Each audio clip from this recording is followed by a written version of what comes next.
ठीक है, तो अकाउंट्स में हम सारे अकाउंटिंग स्टैंडर्ड्स पढ़ेंगे और आज जो हम पढ़ने वाले हैं वो है accounting standard 3 cash flow statement. हम कैश फ्लो स्टेटमेंट से इसलिए स्टार्ट कर रहे हैं क्योंकि कैश फ्लो स्टेटमेंट का बेस बना हुआ है आपका, पहले पढ़ा है क्लास 12 में। आप कॉमर्स बैकग्राउंड से ही हो ना? हाँ, तो पहले एक बेस बना हुआ है, कैश फ्लो स्टेटमेंट पहले पढ़ा भी है और आपका शायद इंट्रोडक्शन थोड़ा बहुत अकाउंट्स का हुआ था, है ना? तो हम कैश फ्लो स्टेटमेंट से स्टार्ट करते हैं, फिर उसके बाद अकाउंटिंग स्टैंडर्ड 1 और अकाउंटिंग स्टैंडर्ड 2 करेंगे। आज हम अकाउंटिंग स्टैंडर्ड 3 से स्टार्ट करेंगे, ठीक है? वैसे जो बेसिक रूल्स है अकाउंटिंग के वो सब आपको याद है, like golden rules of accounting, asset का ट्रीटमेंट, लाइबिलिटी का ट्रीटमेंट, ये सब तो पता है ना? आप डायरेक्ट हाँ जी मैम, इससे पहले आपने कुछ बताया था, नेटवर्क इशू हो रहा है। हाँ, मैंने बस थोड़ा एक्सप्लेन किया था अकाउंटिंग स्टैंडर्ड, तो वो सब आपका हो चुका है ऑलरेडी। वैसे अभी हम अकाउंटिंग स्टैंडर्ड 3 स्टार्ट कर रहे हैं, ठीक है? Okay ma'am.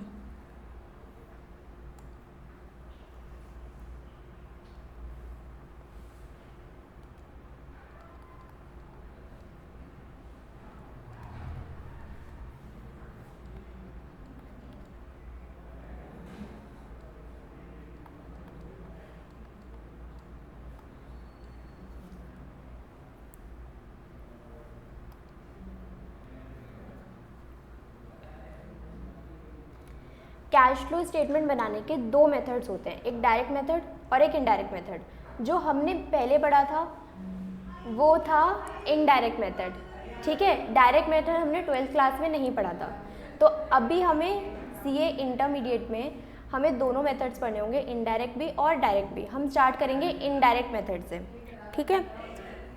तो सबसे पहले पॉइंट नंबर 1 लिखो, मेथड्स ऑफ प्रिपेयरिंग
आपको याद है कैश फ्लो स्टेटमेंट में 3 तरीके की एक्टिविटीज़ होती थी, उन एक्टिविटीज़ का नाम क्या था?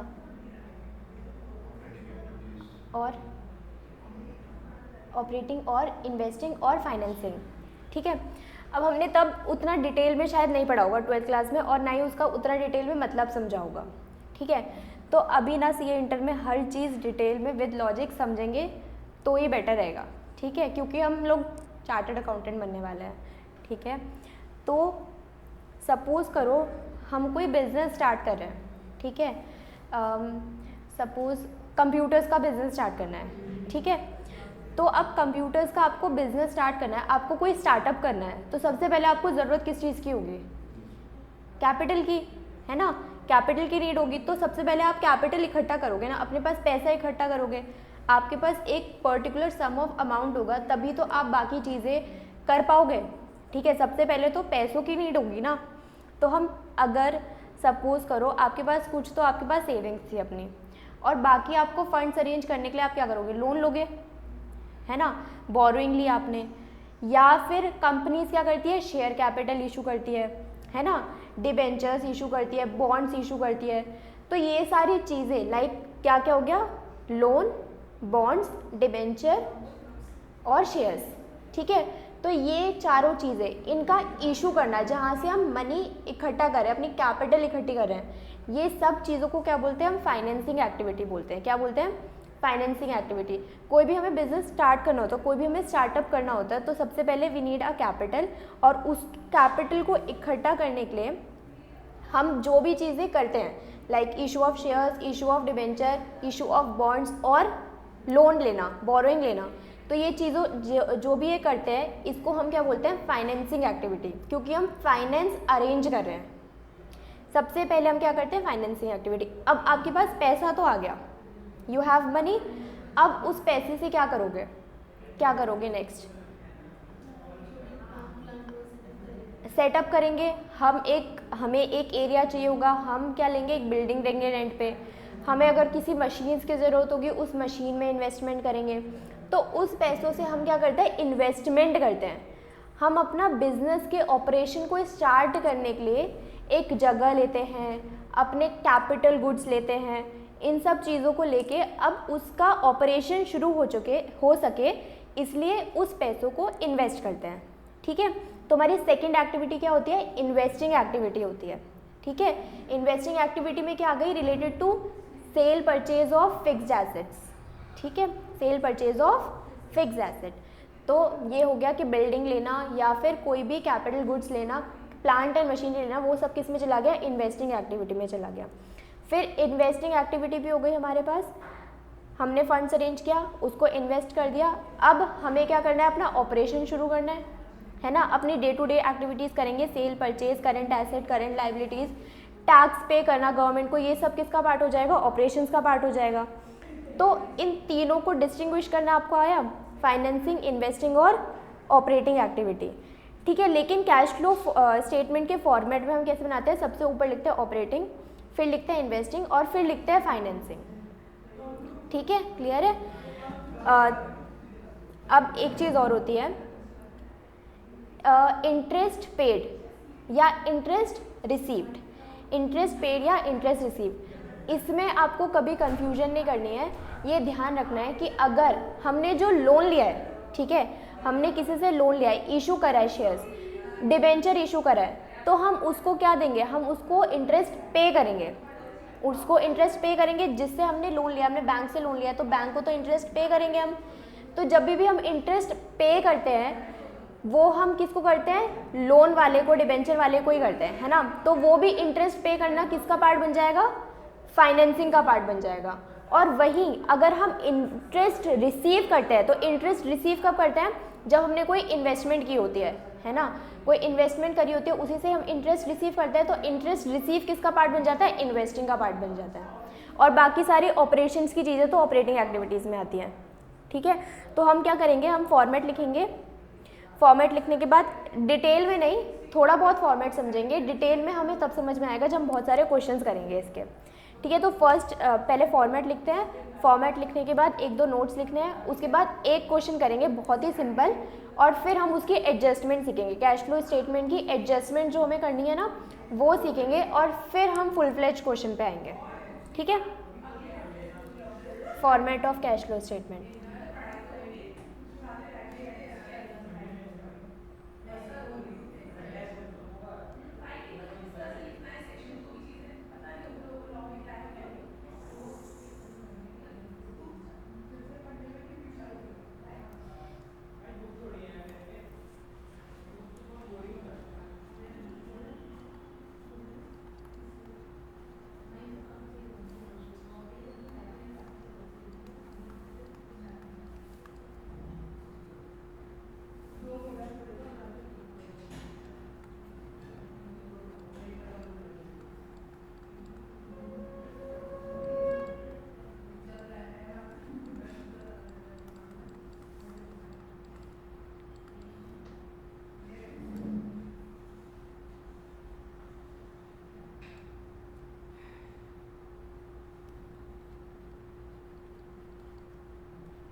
Net profit before tax and extraordinary item.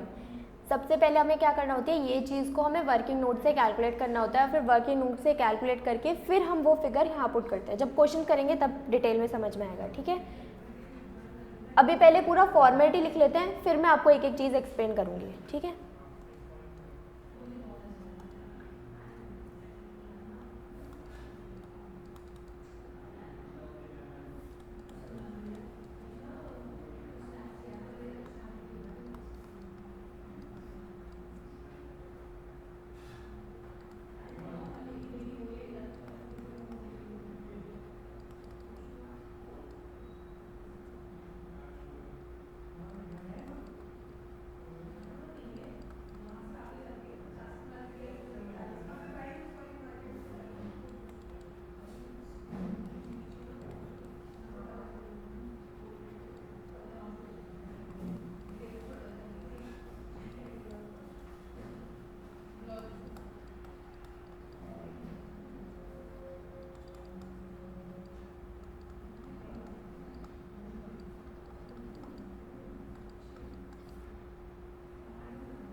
प्रिया आपने लिख लिया?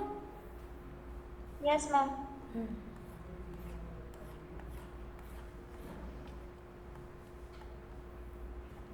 सबसे पहले है कैश फ्रॉम ऑपरेटिंग एक्टिविटीज़। तो net profit before tax and extraordinary items, ये हमें वर्किंग नोट से सबसे पहले कैलकुलेट करना होता है। ठीक है, एक्स्ट्राऑर्डिनरी आइटम्स का क्या मतलब होता है? एक्स्ट्राऑर्डिनरी आइटम्स का मतलब होता है कि वो आइटम्स, ऐसा कोई इनकम या ऐसा कोई लॉस जो हमें बिजनेस के ऑपरेशन से ना हुआ हो, जो एक्सीडेंटली हो गया। ठीक है, जो बिजनेस के ऑपरेशंस का पार्ट नहीं हो सकता था और बट उस ईयर में हो गया एक्सीडेंटली। जैसे कि होता है ना इंश्योरेंस क्लेम रिसीव्ड, है ना। अब इंश्योरेंस क्लेम रिसीव कब होगा? जब हमारे सपोज करो प्रेमाइसेस में कुछ हो गया, आग लग गई, फायर लग गया, तो हम इंश्योरेंस क्लेम रिसीव करेंगे, मतलब इंश्योरेंस कंपनी में क्लेम करेंगे और फिर हमें अगर इंश्योरेंस क्लेम रिसीव होगा तो हमारी कुछ पैसे आएंगे बिजनेस में, है ना। तो ये क्या हो रही है? एक्स्ट्राऑर्डिनरी इनकम हो रही है, बट ये बिजनेस के ऑपरेशन से नहीं हो रही, लेकिन अमाउंट तो आ रहा है, कैश तो आ रहा है, तो ये होता है एक्स्ट्राऑर्डिनरी आइटम। यहाँ पे तो ये चीज़ें हटा देते हैं हम, before tax and extraordinary item है, यहाँ से तो हमने हटा दी। ये हम यहाँ पे ऑपरेशन का जब निकाल लेते हैं ना, कैश जनरेटेड फ्रॉम ऑपरेशन, उसके बाद माइनस और ऐड करते हैं, मतलब माइनस करते हैं इनकम टैक्स पेड और प्लस या माइनस करते हैं। अगर कैश रिसीट है तो प्लस करेंगे, cash paid from extraordinary items है तो माइनस करेंगे। तो इसको हम दिखाते तो ऑपरेटिंग एक्टिविटीज़ में ही है, पर कैश जनरेटेड फ्रॉम ऑपरेशन के बाद दिखाते हैं, क्योंकि एक्चुअल में कैश जा रहा है या आ रहा है ना। और हम पूरी कैश फ्लो स्टेटमेंट बना के रहे हैं, कैश का इनफ्लो आउटफ्लो ही दिखाने के लिए बना रहे हैं, लेकिन ये चीज़ ऑपरेशन से नहीं है, इसलिए हम उसको अलग से शो करते हैं। ठीक है, फिर उसके बाद हमें क्या करना है? ऐड और लेस करना है नॉन कैश एक्सपेंस या फिर non cash income. Non cash expense को वापस से ऐड करेंगे, नॉन कैश इनकम को हटा देंगे, लेस कर देंगे। ठीक है, नॉन कैश एक्सपेंस का एग्जांपल क्या है? जैसे सपोज डेप्रीसिएशन। ठीक है, डेप्रीसिएशन हमारा वो एक्चुअल में लॉस नहीं होता, लेकिन हम उसको एक्सपेंस ट्रीट करते हैं ना, हम उसकी प्रॉफिट एंड लॉस को डेबिट साइड में दिखाते हैं, प्रॉफिट एंड लॉस में डेबिट साइड में दिखाते हैं हम डेप्रीसिएशन, हम एक्सपेंस ट्रीट करते हैं। बट एक्चुअल में हमने डेप्रीसिएशन जब एक्सपेंस दिखा रहे होते हैं, किसी को अमाउंट पे नहीं करी होती, किसी को कैश तो नहीं दिया होता, है ना। डेप्रीसिएशन क्या होता है? बस एक फिक्स एसेट का नॉर्मल वेयर एंड टीयर की वजह से वैल्यू का कम होना होता है, बट हम पे नहीं करते किसी को वो पैसा, तो हम उस चीज़ को क्या करते हैं? वापस से ऐड कर देते हैं, है ना, क्योंकि कैश आउटफ्लो तो नहीं हुआ, इसलिए वापस से ऐड कर देते हैं उसको। और लेस क्या करते हैं? Non cash income. अगर कोई ऐसी इनकम है जो एक्चुअल में हमको रिसीव नहीं हुई, बस वो बुक्स में शो कर रहा है, तो उसको वापस क्या करते हैं? उसको माइनस करते हैं, क्योंकि वो ऐड हो रखा होगा नेट प्रॉफिट में। नेट प्रॉफिट जनरेट कहाँ से होता है? ये नेट प्रॉफिट आता कहाँ से है? देखो, सबसे पहले हम ट्रेडिंग अकाउंट बनाते हैं। अकाउंटिंग का प्रोसेस होता है ना, एक अकाउंटिंग का क्या प्रोसेस होता है वो हम अकाउंटिंग की डेफिनेशन में भी पढ़ते थे। क्या प्रोसेस होता है? सबसे पहले जर्नल करना, फिर लेजर करना, फिर ट्रेडिंग अकाउंट, फिर पीएनएल अकाउंट और फिर बैलेंस शीट, ये होता है अकाउंटिंग का प्रोसेस। तो जर्नल क्या होता है? रिकॉर्ड करना, एंट्रीज को रिकॉर्ड करना, फिर उसको क्लासीफाई करने को हम क्या बोलते हैं? लेजर। फिर उसके फाइनल अकाउंट्स बनाते हैं हम, है ना, जब हमारा पूरा ईयर खत्म हो जाता है तब ट्रेडिंग, पीएनएल और बैलेंस शीट बनाते हैं। तो ट्रेडिंग अकाउंट जब हम बनाते हैं तो लास्ट में हमारा क्या निकल के आता है? Gross profit. फिर हम पीएनएल अकाउंट बनाते हैं तो क्या निकल के आता है? Net profit. तो इसी नेट प्रॉफिट की बात कर रहे हैं हम यहाँ पे क्योंकि हमने इनकम और एक्सपेंस माइनस करने के बाद एक हमारा नेट प्रॉफिट आया होगा, है ना, इसी नेट प्रॉफिट की बात कर रहे हैं। और इस नेट प्रॉफिट में हमने डेप्रिसिएशन माइनस किया होगा, तो इसलिए हम वापस से उसको ऐड कर रहे हैं। क्या आपको ये बात मतलब समझ में आई ना? ठीक है, यहाँ तक समझ में आ गया। अब आ जाएगा हमारे पास एक net profit before working capital changes. Working capital का क्या मतलब होता है? वर्किंग कैपिटल के अंदर करंट एसेट्स और करंट लाइबिलिटीज़ आती हैं। वर्किंग कैपिटल अलग से अगर आपको याद हो तो 12th क्लास में जब हम रेशियोज़ का चैप्टर पढ़ते थे तब working capital equal to current assets minus current liabilities. Working capital क्या होता है? Current assets minus current liabilities. तो जब हमने करंट एसेट्स और करंट लाइबिलिटीज़ का अभी कोई एडजस्टमेंट नहीं दिखाया, उसके पहले जो नेट प्रॉफिट आया वो ये है, net profit before working capital changes.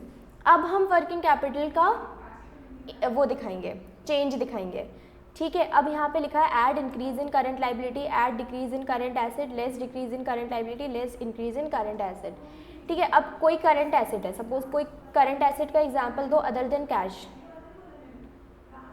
Suppose stock. Stock क्या होता है? इन्वेस्टमेंट नहीं होता, करंट एसेट तो होता है, बट मीनिंग क्या होता है स्टॉक का? सामान, बिजनेस जिस चीज़ में डील करता है उसको स्टॉक बोलते हैं, एसेट होता है। और जिस चीज़ में बिजनेस डील कर रहा होता है उसको बोलते हैं स्टॉक। स्टॉक के और भी नाम होते हैं, इन्वेंट्री बोलते हैं हम स्टॉक को, है ना। अगर बिजनेस कंप्यूटर्स में डील कर रहा है तो कंप्यूटर उसका स्टॉक होगा, ठीक है। जैसे कि कोई कंपनी चेयर्स में डील कर रही है, चेयर सेल परचेज का काम, तो उसके बिजनेस में कंप्यूटर लगा है तो वो उसका स्टॉक नहीं होगा ना, वो उसका इन्वेस्टमेंट होगा, ठीक है। तो मतलब ये डिफर करता है बिजनेस टू बिजनेस। स्टॉक का मतलब होता है जिस चीज़ में बिजनेस डील कर रहा है, it is a current asset. Current asset क्यों? क्योंकि साल के विद इन 12 मंथ ही हम उसको सेल परचेज करते हैं, ठीक है। स्टॉक, अब सपोज करो 2 साल हैं, 2020 और 2021। यहाँ पे कितना था? 12,000 था, और यहाँ पे कितना हो गया? 10,000 हो गया, ठीक है। 2020 में हमारा स्टॉक कितना था? 12,000 का, और 2021 में 10,000 का। इसका मतलब क्या हुआ? इसका मतलब क्या हुआ? Decrease in stock. इसका मीनिंग तो यही निकल के आ रहा है ना कि स्टॉक हमारा कम हुआ। 2020 में 12 है और 2021 में 10 हो गया, तो हमारा ये क्या हो गया? Decrease in stock. अगर स्टॉक कम हो रहा है तो इसका मतलब क्या है कि हमने स्टॉक सेल किया होगा, तभी तो कम हुआ, है ना। हम जनरल एजम्पशन तो यही लेके चलेंगे ना कि स्टॉक हमने सेल किया होगा, ये थोड़ी लेकर के चलेंगे कि स्टॉक चोरी हो गया होगा या फिर आग लग गई होगी। जनरल एजम्पशन तो यही होगी कि स्टॉक हमने बेच दिया होगा। जिस चीज़ में हम डील कर रहे हैं वो हमने बेचने के लिए रखा है ना सामान। तो अगर 12,000 से 10,000 हुआ तो मतलब स्टॉक हमने सेल कर दिया होगा। तो जब हमने स्टॉक सेल किया होगा तो हमारे पास कैश आया होगा, इनफ्लो होगा। तो डिक्रीज इन स्टॉक क्या हो जाएगा कैश फ्लो स्टेटमेंट में? ऐड होगा, क्योंकि कैश हमारे पास आ रहा है, स्टॉक जा रहा है लेकिन कैश आ रहा है। तो ये किसका एग्जाम्पल हो गया कि अगर डिक्रीज होता है इन करंट एसेट्स, करंट एसेट्स में अगर डिक्रीज होता है तो हम उसको कैश फ्लो स्टेटमेंट में क्या करते हैं? ऐड करते हैं। और ऐड क्यों करते हैं वो समझ में आया? ठीक है। Decrease in current assets, add. Same इसका opposite, increase in current asset, minus, है ना। क्यों? क्योंकि सपोज 12,000 से 15,000 हो गया। अब इसका मतलब क्या हुआ?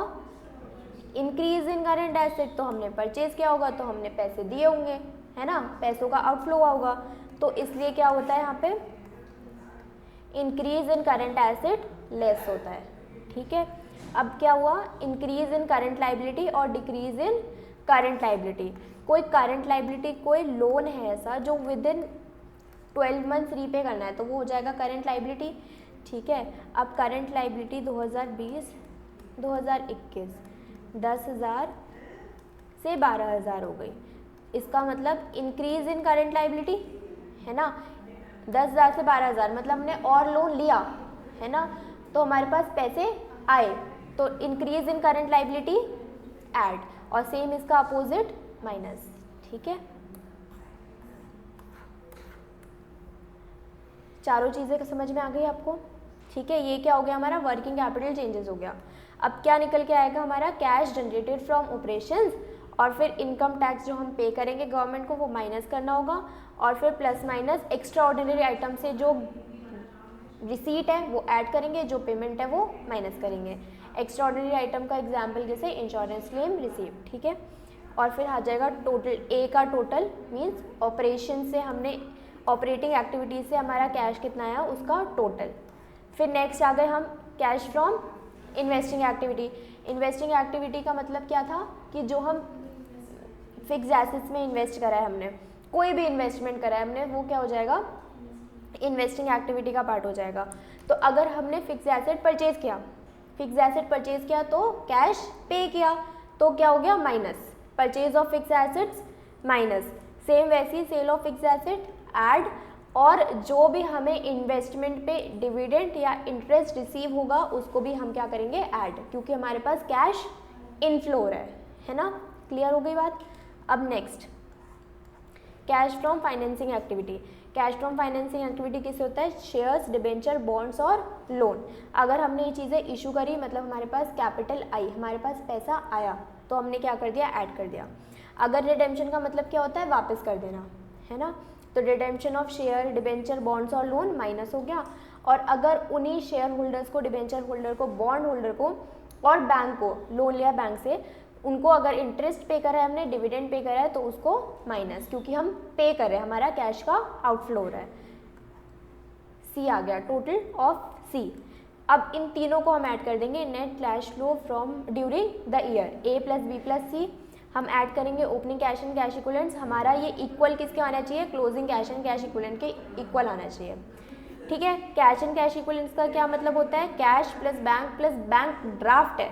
ठीक है, cheque in hand, highly liquid investment, marketable securities held for 3 months और लेस, और इसमें ऐड और लेस क्या करते हैं, फॉरेन एक्सचेंज लॉस या फिर गेन। नेक्स्ट पॉइंट क्या है, बैंक ओवरड्राफ्ट का bank overdraft is not considered as a part of cash and cash equivalents. Bank overdraft का मतलब होता है कि अगर हमारे पास बैंक में 10,000 रुपये और हमें उससे ज़्यादा विड्रॉ करने की लिमिट मिल जाए, तो वो होता है बैंक ओवरड्राफ्ट। तो bank overdraft is not considered as a part of cash and cash equivalents, it is shown under the head cash from financing activity. Clear हो गई इतनी बातें, ठीक है, आपको समझ में आया ना। अब एक क्वेश्चन करते हैं, ये मैं पीडीएफ आपको दे दूंगी, अभी थोड़ा दिख नहीं रहा, मैं आपको दे दूंगी पीडीएफ।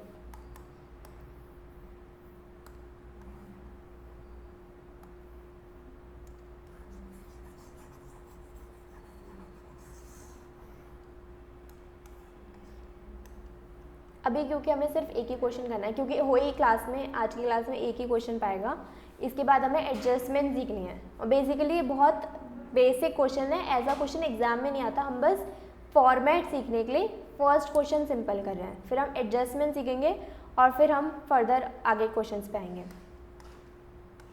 सबसे पहले क्या बना लो, फॉर्मेट बना लो। और कभी भी हमें क्वेश्चन कैश फ्लो स्टेटमेंट का ऐसे सॉल्व नहीं करना कि हम पहले सिर्फ ऑपरेटिंग लिख रहे हैं फिर इन्वेस्टिंग, ऐसे नहीं, तीनों एक्टिविटीज साथ में करना है, तीनों का नाम लिखना है जगह छोड़ करके, और फिर एक एक पॉइंट करके जहाँ पे वो चीज़ आएगी वहाँ नोट डाउन करना है। ठीक है,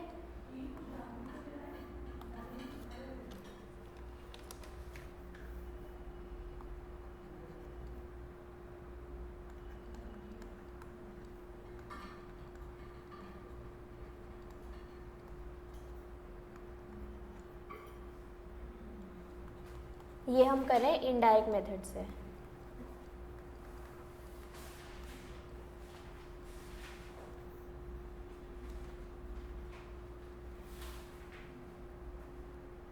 और अकाउंट्स की क्लास में कैलकुलेटर तो चाहिए, ठीक है ना।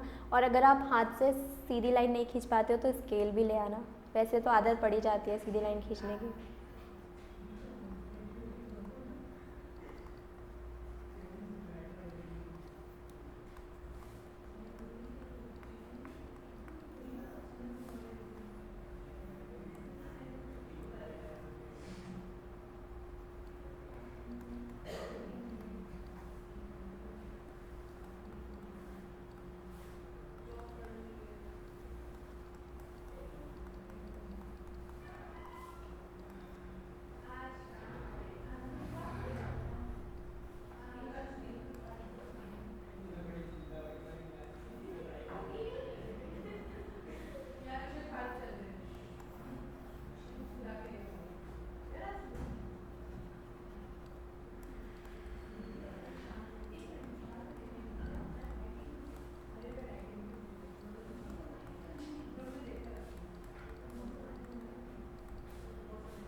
और लास्ट में हमारा क्या बनेगा, वर्किंग नोट। वर्किंग नोट किसके लिए, net profit before tax and extraordinary item निकालने के लिए।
ओके, अब फर्स्ट हमारा क्वेश्चन है, from the following details relating to, visible है ना, from the following details relating to accounts of Grow More Limited prepare cash flow statement. तो हमारे पास क्या दिया है, 2021 और 2020 का डाटा दिया है। फर्स्ट क्या है, share capital. Share capital 8 lakh से 10 लाख हो गई है ना, तो मतलब इशू ऑफ शेयर कैपिटल कौन सी एक्टिविटी में जाएगा, नहीं, फाइनेंसिंग।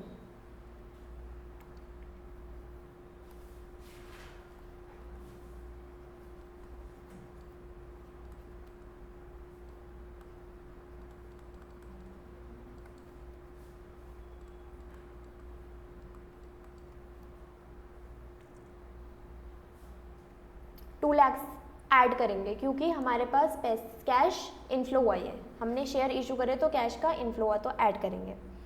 ठीक है, next general reserve. General reserve 2 lakh से 1 लाख, सॉरी 1,50,000 से 2 लाख। जनरल रिजर्व 1,50,000 से 2 लाख हो गया। ठीक है, तो जनरल रिजर्व में 50,000 का एडिशन हुआ, इंक्रीज इन जनरल रिजर्व। तो इंक्रीज इन जनरल किसी भी एक्टिविटी का पार्ट नहीं है ये इंक्रीज इन जनरल रिजर्व हम कहाँ लिखते हैं, यहाँ पे लिखते हैं, add general reserve. Profit as per balance sheet जितना भी अमाउंट आएगा ना यहाँ पे, उसमें हमें ऐड करना होगा जनरल रिजर्व 50,000 का।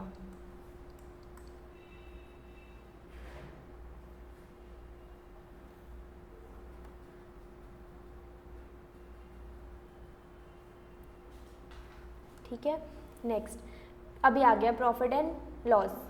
प्रॉफिट एंड लॉस 20 में कितना था, 60 था, फिर 1 लाख हो गया। ठीक है, तो इस साल का कितना, 40,000 हम लिख देंगे यहाँ पे।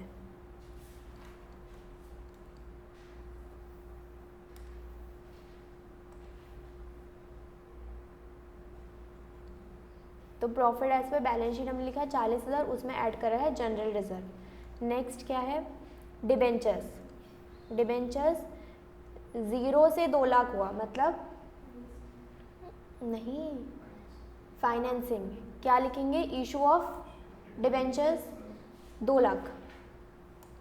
फाइनेंसिंग में ना सिर्फ फिक्स एसेट्स और इन्वेस्टमेंट्स, और सॉरी इन्वेस्टिंग में सिर्फ फिक्स एसेट्स और इन्वेस्टमेंट्स। फाइनेंसिंग में क्या क्या, डिबेंचर, शेयर, लोन और बॉन्ड्स। ठीक है,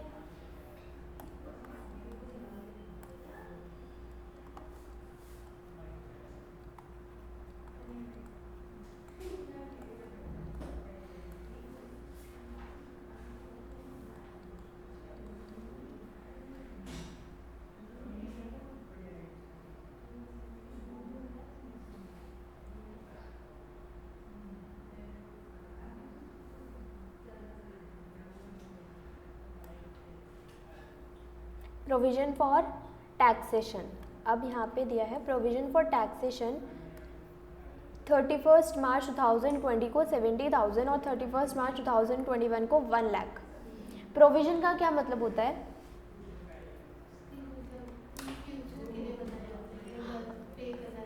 हाँ, तो प्रोविजन का क्या मतलब होता है, जैसे हम प्रोविजनल डेटर्स बनाते हैं, कि ये पैसा हमें नहीं देगा तो हम उसका एक प्रोविज़न बना करके रखते हैं, है ना।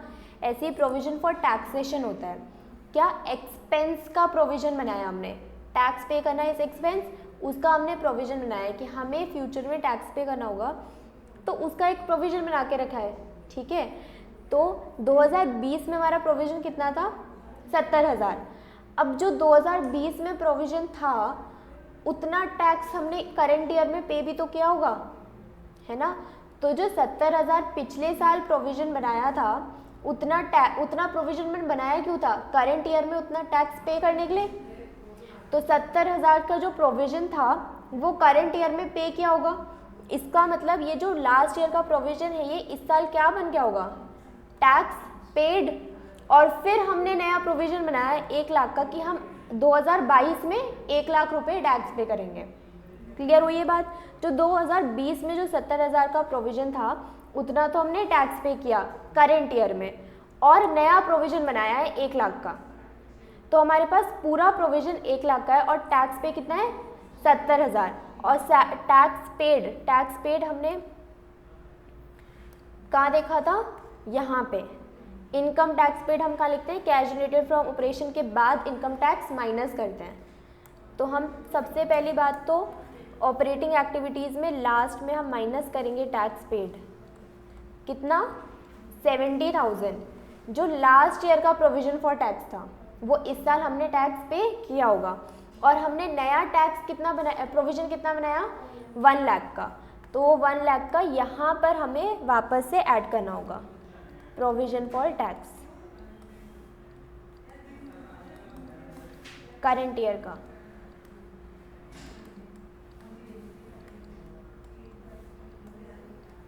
इस जगह हमने एडिशन नहीं किया है कि 40,000 से 1 लाख बढ़ा तो 60,000, ये ध्यान रखना है। हमने पूरा अमाउंट लिखा है करंट ईयर का 1 लाख, क्योंकि जो पिछले साल प्रोविज़न था वो हमने इस बार टैक्स में पे कर दिया है। इस चीज़ के एडजस्टमेंट हम सीखेंगे अभी, बहुत सारी प्रोविज़न फॉर टैक्स के ऊपर एडजस्टमेंट्स हमें बहुत सारी सीखनी है, ठीक है। अब डिविडेंड पेएबल पिछले साल था 1 लाख, इस साल है 2 लाख, ठीक है।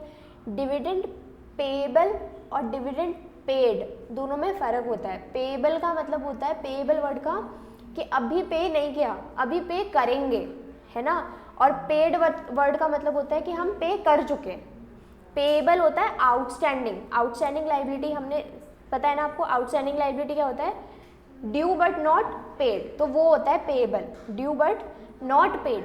तो अब ये पेएबल है, पे तो हमने किया ही नहीं है, पहली बात हमारा कैश आउटफ्लो नहीं हुआ, ठीक है। ये 2 लाख का कैश आउटफ्लो नहीं हुआ, हमने सिर्फ और सिर्फ क्या बनाया है, डिविडेंड पेएबल लिख के रखा है कि आउटस्टैंडिंग क्या है, लाइबिलिटी है, ठीक है। अब देखो डिविडेंड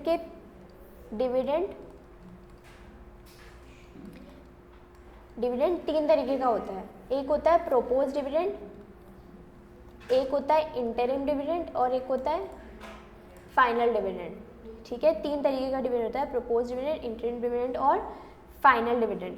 प्रोपोज डिविडेंड वो होता है कि सिर्फ हमने प्रोपोज किया है, मतलब कंपनी ने ना अभी बोला है कि हम आपको डिविडेंड देंगे, हम अपने शेयर होल्डर्स को डिविडेंड देंगे, अभी सिर्फ और सिर्फ बोला है, कोई डिविडेंड पे नहीं किया, तो वो होता है प्रपोज करना, ठीक है। कि हमने प्रपोज किया अपने शेयर होल्डर को कि हम आपको डिविडेंड पे करेंगे, तो अभी कंपनी ने कुछ भी पे नहीं किया, ठीक है, वो होता है प्रपोज डिविडेंड। हम एक करंट ईयर में, एक फाइनेंशियल ईयर में डिविडेंड को प्रपोज करते हैं तो नेक्स्ट फाइनेंशियल ईयर में उस डिविडेंड को पे करते हैं, ठीक है। तो अगर प्रपोज डिविडेंड 2021 में बोला गया, प्रपोज किया गया, तो 2022 में वो डिविडेंड पेड बन जाएगा, तब वो बन जाएगा फाइनल डिविडेंड, ठीक है। Propose dividend and final dividend, next year हम उसको फाइनल कर देंगे और पे कर देंगे।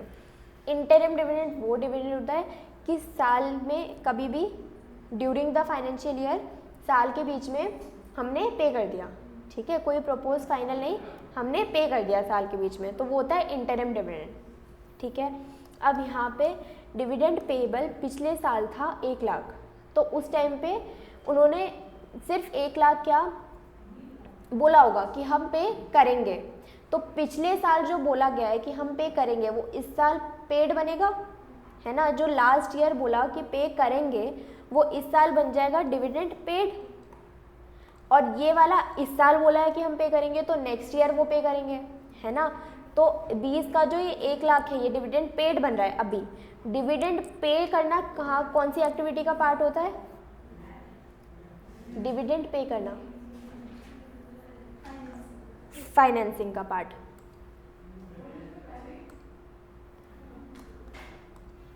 तो यहाँ पे क्या लिखेंगे? Dividend paid. अमाउंट कितना था? 1 लाख माइनस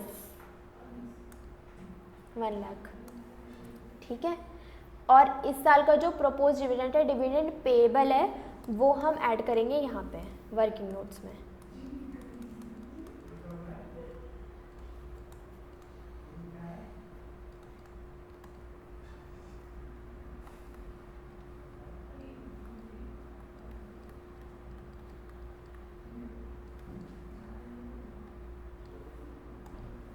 टू लैक्स।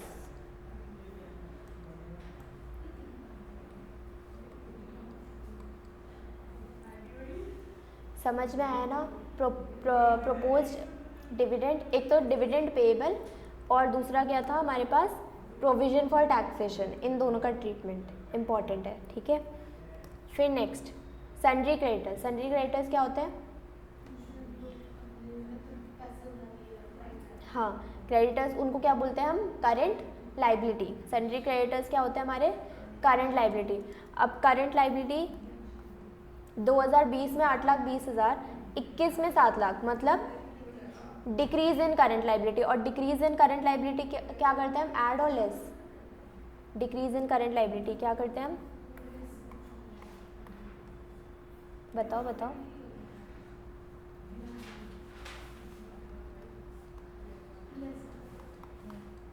तो यहाँ लिख देंगे डिक्रीज इन क्रेडिटर्स, लेस करेंगे। अमाउंट कितना है? 8,20 से 7, 1,20,000।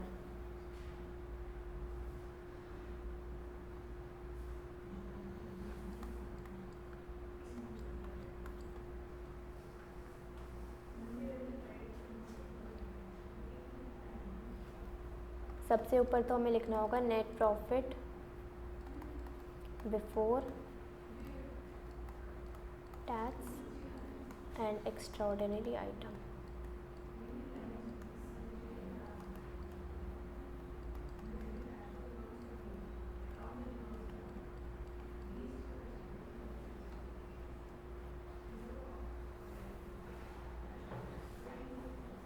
डन।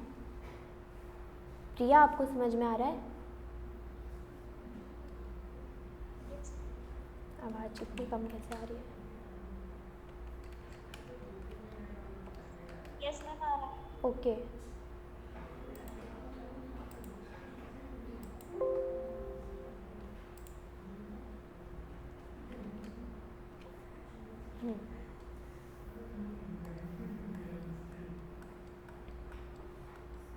नेक्स्ट है plant and machinery. Plant and machinery 5 lakh से 7 लाख हो गई, मतलब increase in plant and machinery, part of which activity? Investing activity.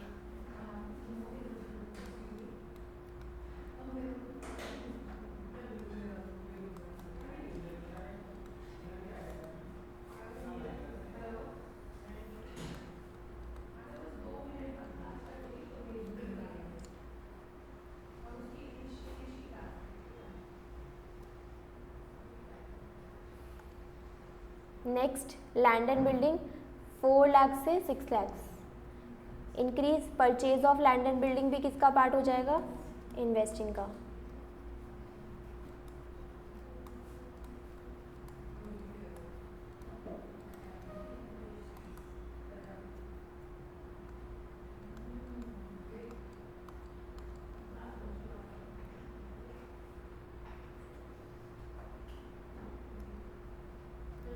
Investments 0 से 1 lakh.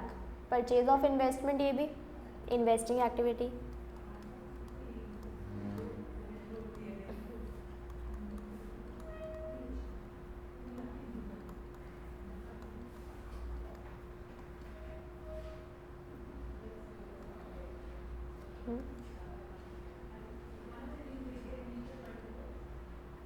Sundry debtors, sundry debtors का मतलब जिनको पैसे देने होते हैं। सन्ड्री डेटर्स करेंट एसेट होता है हमारे लिए। तो करेंट एसेट डिक्रीज हो रहा है, डिक्रीज इन करेंट एसेट्स को हम क्या करते हैं, ऐड और less, decrease in current assets. देखो सिंपल बात है, देखो आपको फॉर्मेट देखने की जरूरत नहीं पड़ेगी। अगर decrease in current liability less हो रहा है तो डिक्रीज इन करेंट एसेट्स क्या होगा, ऐड ही होगा, उसका opposite.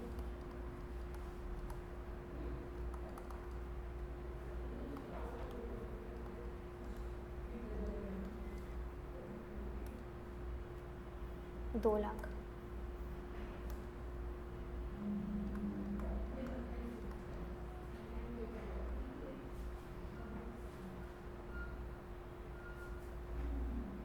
Next stock, increase in stock, 2 lakhs का increase in stock, increase in stock क्या हो जाएगा, less.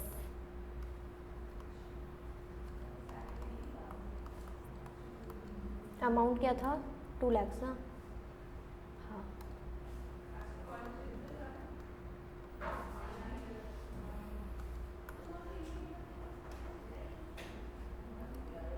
Next cash in hand, cash at bank हो गया, ठीक है, मतलब हो गया हमारा क्वेश्चन। अब सबसे पहले वर्किंग नोट से इसका टोटल निकाल लो, बताओ कितना आएगा।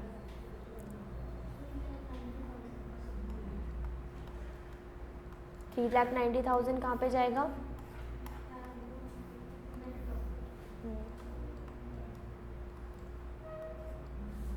-120, नहीं,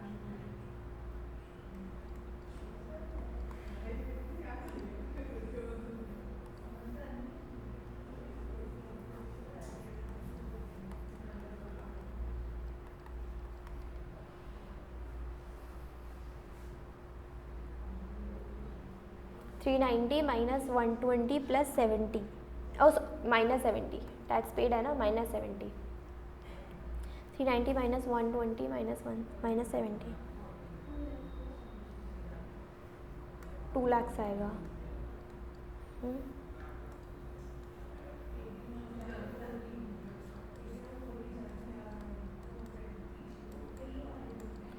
-5 lakhs,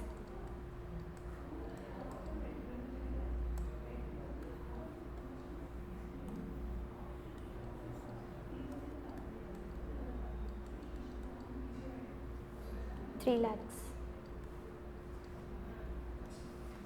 अब लास्ट में क्या करेंगे हम, क्या, net cash flow during the year,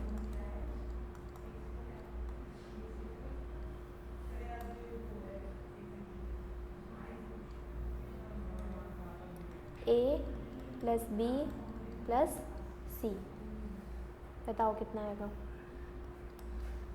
फिर ऐड करना होगा हमें opening cash and cash equivalents,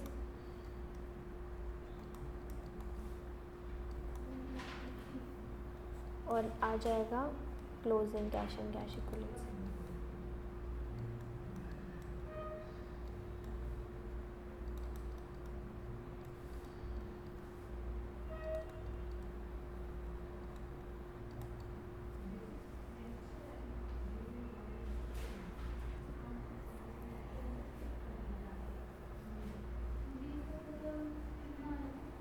B का टोटल -5 लाख,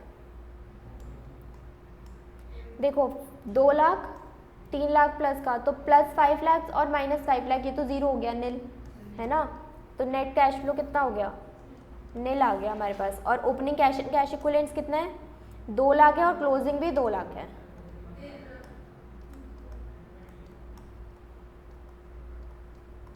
ठीक है,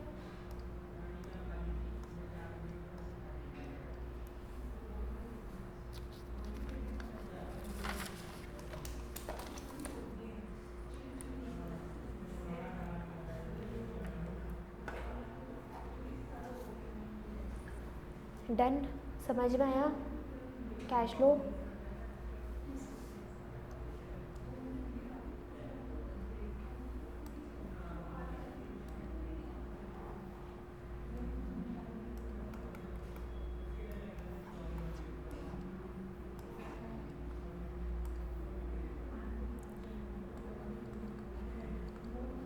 एडजस्टमेंट्स।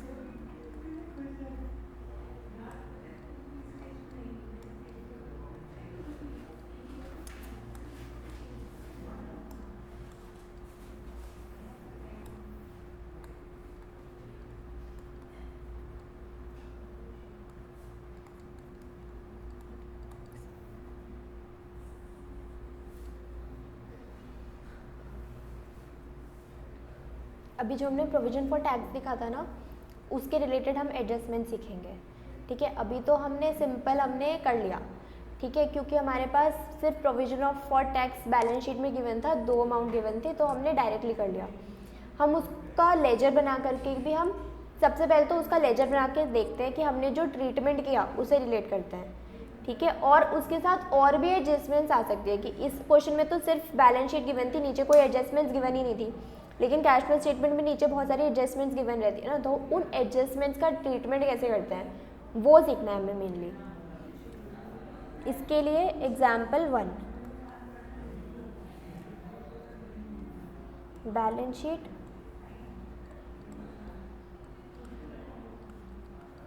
एक्सट्रैक्ट, मतलब सिर्फ एग्जाम्पल के लिए बैलेंस शीट का एक्सट्रैक्ट मतलब पूरी बैलेंस शीट नहीं बना रहे हैं, पार्ट ऑफ बैलेंस शीट बना रहे हैं।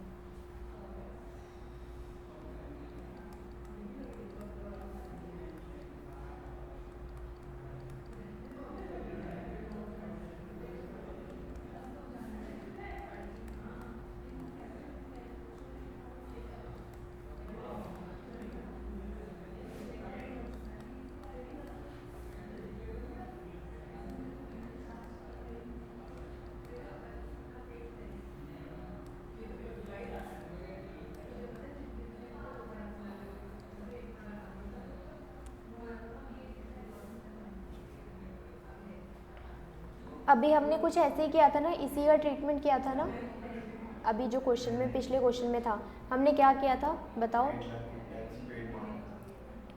ये 2000 इस बार 2020 ये है, 21 ये है। और 8 लाख को हमने वर्किंग नोट्स में पीएनएल में ऐड किया था, ये किया था हमने ट्रीटमेंट। अब इसकी ना वो बनाते हैं लेजर प्रोविजन फॉर टैक्स का।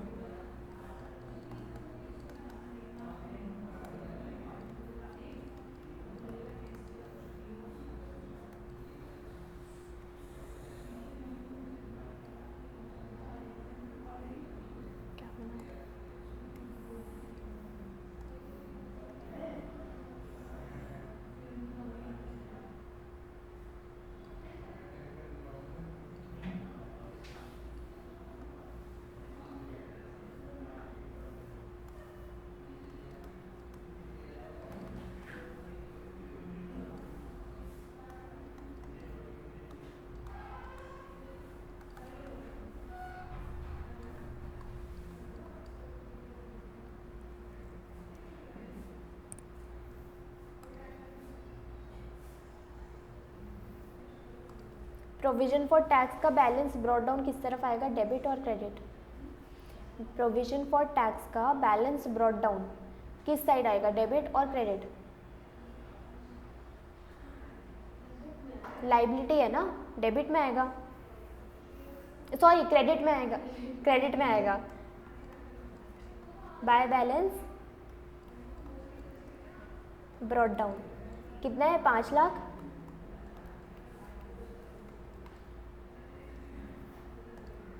देखो एक बार revise,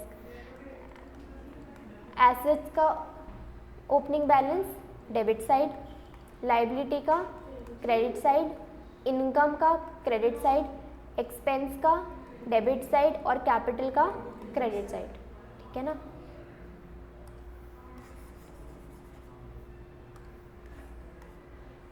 provision for tax balance brought down 5 lakh, यहाँ पे क्या आएगा, to balance carry down 8 lakh. ये लास्ट ईयर का प्रोविजन था, इस साल वो क्या बन जाएगा, टैक्स पेड बन जाएगा। तो हम यहाँ क्या लिख देंगे, टू बैंक, हम पे करेंगे ना, तो बैंक से पे करेंगे तो टू बैंक 5 लाख पे कर देंगे, और ये जो 8 लाख है ये क्या बन जाएगा, पीएनएल में जाएगा, तो by profit and loss 8 lakh.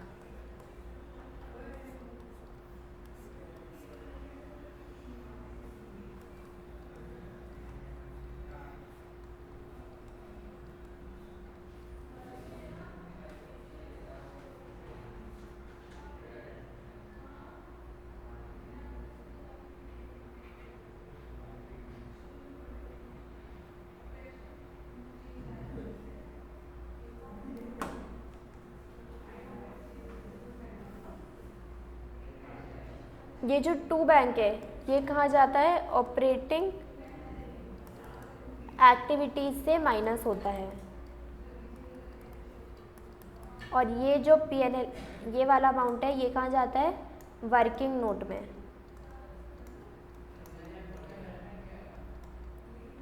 Net profit में ऐड होता है, ठीक है ना। अभी हमने देखा था लास्ट क्वेश्चन में ऐसे ही किया था, है ना। ये बैंक ऑपरेटिंग एक्टिविटी से माइनस और ये वर्किंग नोट में प्रॉफिट में ऐड।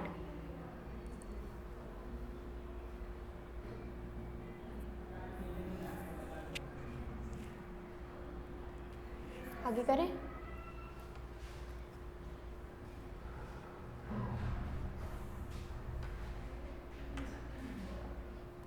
प्रिया डन कर लिया।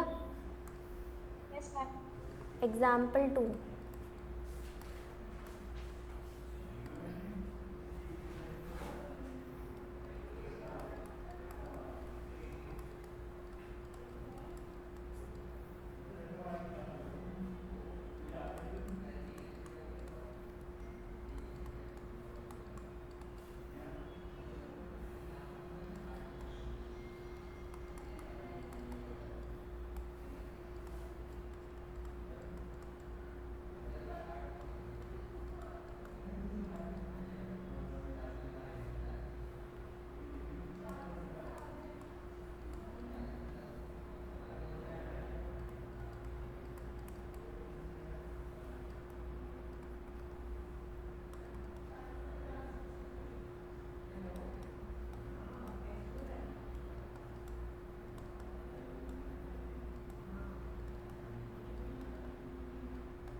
हमने लास्ट ईयर प्रोविजन कितना बनाया था, 7 लाख का। अब इधर एडजस्टमेंट में लिखा है taxes paid during the year कितना है, 6,40,000। ऐसा हो सकता है ना कि जितना हम प्रोविजन बनाए उससे कम हमारा एक्सपेंस हो, पॉसिबल है ये चीज़, ठीक है। तो वही है कि 7 लाख पिछले साल प्रोविजन बनाया था, लेकिन इस साल हमारी टैक्स की लाइबिलिटी कितनी थी, 6,40,000 ही थी, ठीक है। तो अब इसका कैसे बनेगा प्रोविजन फॉर टैक्स अकाउंट।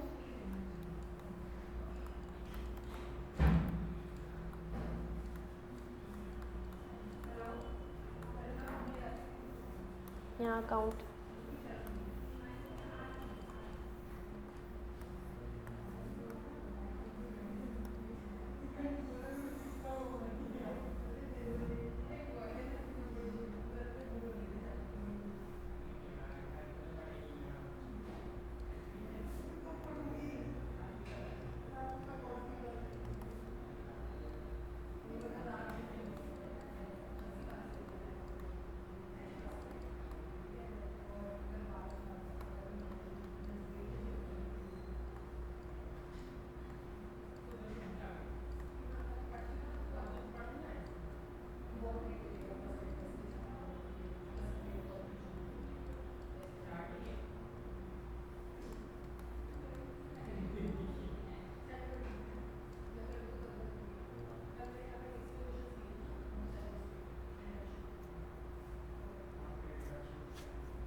अब मुझे बताओ यहाँ बैंक से हम पे कितना करेंगे अमाउंट, 640 पे करेंगे।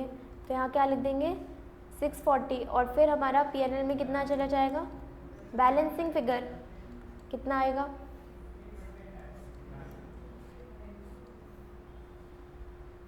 15,90,000, 8,90,000।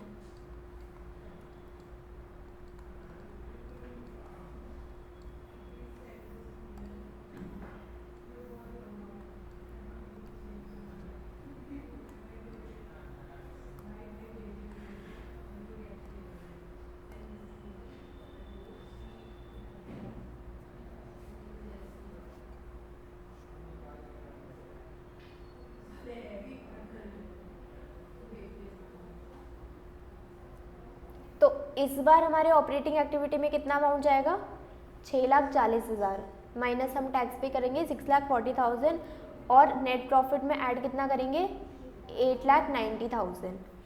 तो अगर हमारे पास ऐसी एडजस्टमेंट गिवन रहेगी तो उसका ट्रीटमेंट हम ऐसे करेंगे। Example 3,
income tax payable provision for tax का दूसरा नाम ही हो गया है ना। Income tax payable provision for tax एक ही बात है ना, दूसरा नाम है बस उसका। इसका अकाउंट बना के बताओ मुझे बैलेंसिंग फिगर, और कैसे बनेगा।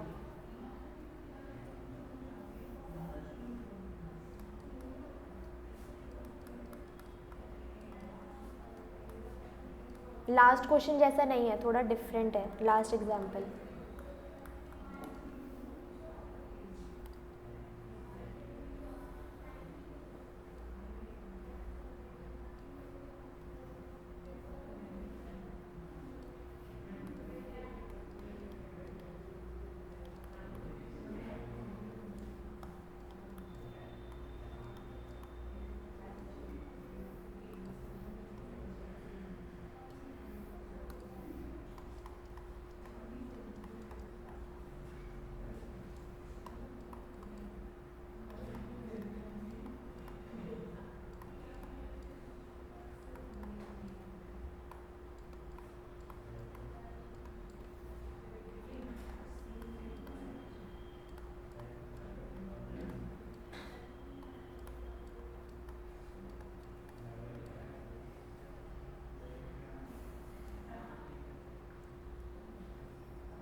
आप बताओ।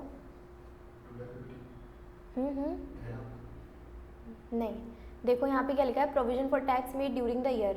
तो प्रोविजन फॉर टैक्स जो हमने बनाया है इस साल वो कितना है, पीएनएल का अमाउंट दे रखा है यहाँ पे 3,20,000। बैलेंसिंग फिगर से हम क्या निकालेंगे इस बार, बैंक का अमाउंट निकालेंगे। समझ आया आप, नहीं आया? देखो यहाँ पे जो ऊपर वाला एग्जाम्पल था उसके अंदर हमारे पास लिखा था taxes paid during the year given था, तो हमने बैंक में लिखा था 640। अब की बार हमें लिखा है provision for tax made during the year. जो हमारा इस साल का प्रोविजन होता है वो हम वर्किंग नोट में जाकर के ऐड करते हैं ना, पीएनएल में ऐड करते हैं। तो मतलब ये 3,20,000 कौन सा फिगर गिवन है, ये वाला फिगर गिवन है। हाँ, तो इन दोनों को ऐड करेंगे और ये माइनस करेंगे, बैलेंसिंग फिगर से हमारा बैंक निकल के आएगा। अच्छा ठीक है, बैंक में बैलेंसिंग फिगर आएगा, कितना आ जाएगा, इन दोनों को ऐड करो 6,70,000। 6,70,000 में से 280 माइनस कर दो, 390। तो last year income tax payable 3,50,000 था,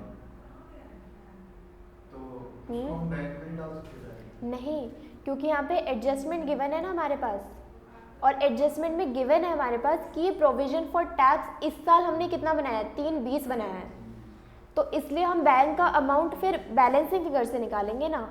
जब हमारे पास कोई भी एडजस्टमेंट गिवन नहीं थी तब तो हम सिंपल बना रहे थे, कोई एडजस्टमेंट गिवन नहीं थी, बस हमारे पास 5 लाख और 8 लाख गिवन था, तो हमने बोला कि जो पिछले साल प्रोविजन था उतना ही टैक्स पे किया और बाकी का पीएनएल में प्रोविजन बना करंट ईयर का, ठीक है। फिर हमारे पास नेक्स्ट चीज़ एडजस्टमेंट आई कि इस साल हमने टैक्स पे कितने का किया है, 6,40,000 का। पिछले साल हमने प्रोविजन बनाया था 7 लाख का, लेकिन हमारी टैक्स की लाइबिलिटी इस बार कितने की आई है, 6,40,000 की ही आई है, तो हमने बैंक से पे कितना किया अमाउंट, 6,40,000 का। तो प्रॉफिट एंड लॉस में प्रोविजन कितने का बन गया, 890 का। समझ में आई ये बात बैलेंसिंग फिगर से। अब इस एग्जाम्पल में लिखा था कि प्रोविजन फॉर टैक्स हमने बनाया है 390 का, तो हम बैलेंस फिगर से क्या निकालेंगे, बैंक का अमाउंट निकालेंगे ना। क्लियर हुआ आपको? कोई डाउट है तो पूछ लो, ठीक है।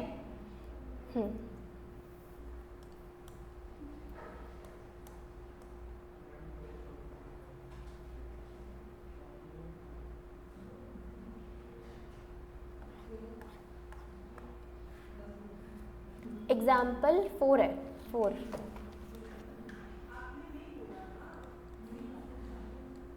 प्रिया आपको कोई डाउट तो नहीं है? No ma'am.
अब इस साल क्या दे रखा है हमें, नेट लॉस गिवन है, तो नेट लॉस अगर गिवन रहेगा ना तो हम पीएनएल में प्रोविजन नहीं बनाएंगे, ठीक है।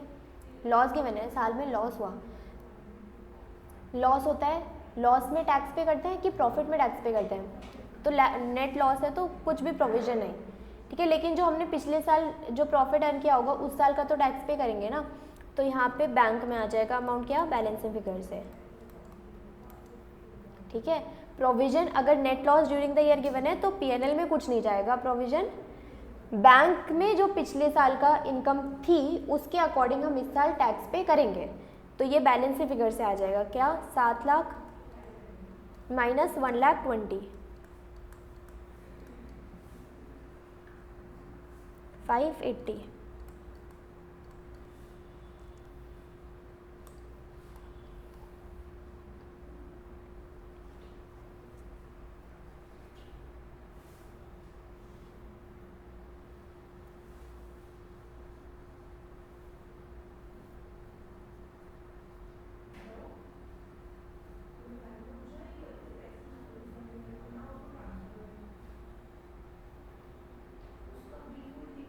Any doubts? क्या आपको कोई डाउट है? कुछ भी डाउट है तो पूछ लो, ऐसे मतलब शांत मत रहना, पूछ लो अगर कोई डाउट है, कोई कन्फ्यूजन है तो, ठीक है।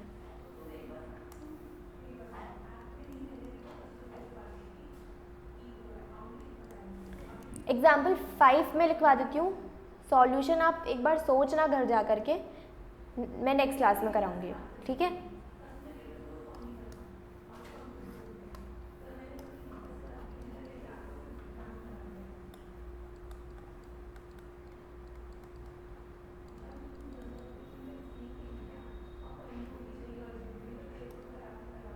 इस बार दोनों साइड बनेगी, ठीक है, एसेट्स भी और लाइबिलिटी भी।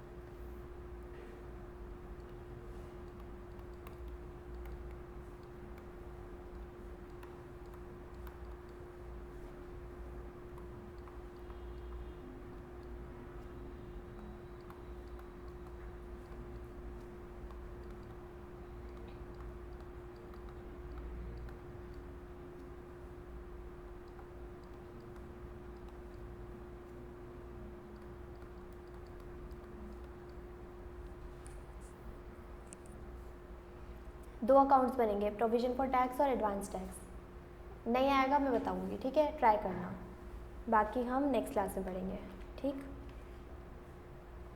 प्रिया, कोई डाउट्स?